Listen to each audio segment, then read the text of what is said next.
মানে রোগীর জন্য, কেউ অসুস্থ আছে ওদের বাড়িতে, যে বলছে যে সূরা বাকারা পড়ো, আমি কিছু টাকা তোমাকে দিয়ে দিব।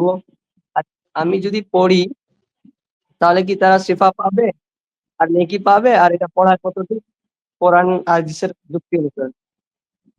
জি, একটি হাদিসে আছে, ইকরাউ আলা মাউতাকুম ইয়াসিন, তোমাদের মধ্যে যখন কোনো মানুষ মরার কাছাকাছি হয়ে যাবে তখন তোমরা তার পাশে গিয়ে সূরা ইয়াসিন পড়ো। কিন্তু হাদিসটি দুর্বল, হাদিসটি দুর্বল, এই হাদিসের উপর আমল জায়েজ না। কোনো অসুস্থ ব্যক্তি যদি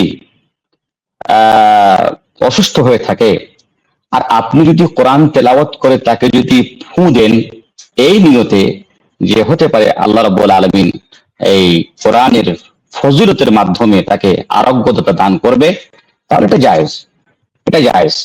আল্লাহ পাক কোরআনে বলছেন, ওয়ানুনাজ্জিলু মিনাল কোরআনি মা হুয়া শিফাউন ওয়া রাহমা, আমি কোরআনের মধ্যে এমন কিছু জিনিস নাযিল করেছি যেটা হচ্ছে মানুষের জন্য আরোগ্যতার কারণ।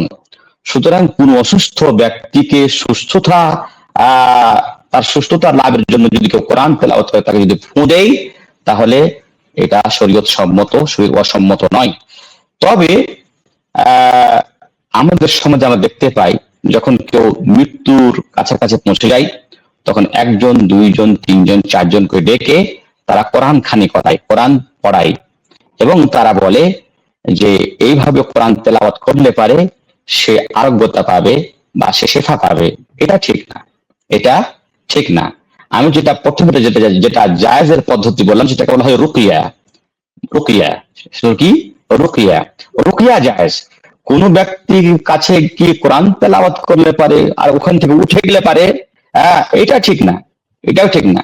কোরআন তেলাওয়াত করে যদি আপনি ফু দেন তাহলে রুকিয়া হয়ে গেল, এটা জায়েজ, এটা জায়েজ।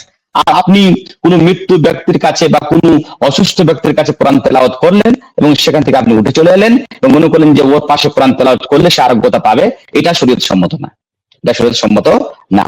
আর একটা কথা আগেই বললাম যে মৃত্যু ব্যক্তির কাছে সূরা ইয়াসিন পড়া সম্পর্কে যে হাদিসটি আছে সেই হাদিসটি দুর্বল হাদিস। সুতরাং তিনটে কথাকে মনে রাখবেন। জি।